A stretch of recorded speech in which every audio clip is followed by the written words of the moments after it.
वाल्मीकि रामायण के मुताबिक वनवास के दौरान भगवान राम, लक्ष्मण और माता सीता पितृपक्ष में श्राद्ध करने के लिए बिहार के गया धाम पहुंचे। वहां ब्राह्मण ने भगवान श्री राम और लक्ष्मण को श्राद्ध कर्म के लिए आवश्यक सामग्री जुटाने के लिए कहा। इस पर भगवान राम व लक्ष्मण नगर की ओर सामान लेने निकल गए। ब्राह्मण देव ने माता सीता से आग्रह किया कि पिंडदान का समय निकलता जा रहा है। यह सुनकर माता सीता व्याकुलता बढ़ती जा रही थी, क्योंकि श्री राम और लक्ष्मण अभी नहीं लौटे थे।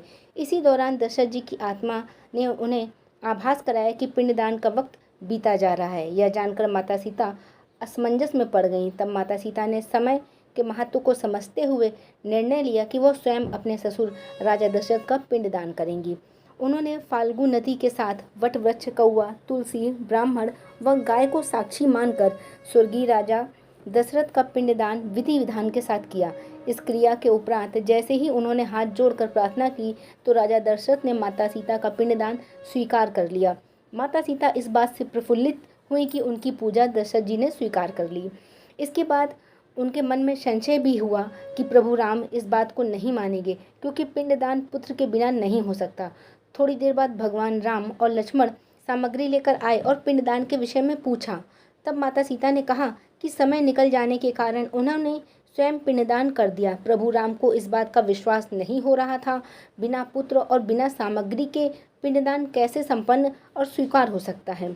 इसके बाद माता सीता ने कहा कि वहां उपस्थित फाल्गु नदी, तुलसी, कौआ, गाय, वटवृक्ष और ब्राह्मण श्राद्ध कर्म की गवाही दे सकते हैं।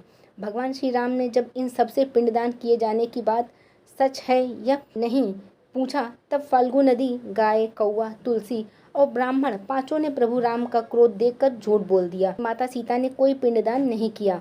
वटवृक्ष ने सत्य कहा कि माता सीता ने सबको साक्षी मानकर विधि पूर्वक दशरथ जी का पिंडदान किया है। पांचों साक्षी के झूठ बोलने पर माता सीता ने क्रोधित होकर उन्हें आजीवन श्राप दे दिया।